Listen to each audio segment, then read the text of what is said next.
खातिर महारानी तहा खोले हर दुकान। आज पैसा नहीं है मोला तहा दे देना सामान। आज पैसा नहीं है मोला तहा दे देना सामान। सुबह सुबह के बेरा अभी खोले हाँ दुकान।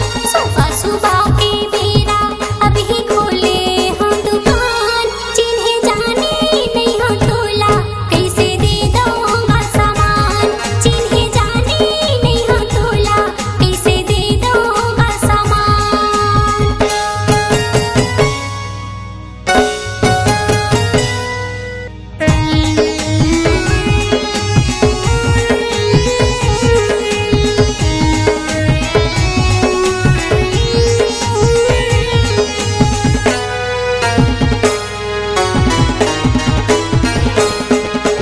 इही मोहल्ला मरई था मैं हाँ कर लेना चिन्हारीला। ज्यादा दिन नहीं रोको पैसा ला दे देवो ते उधारीला।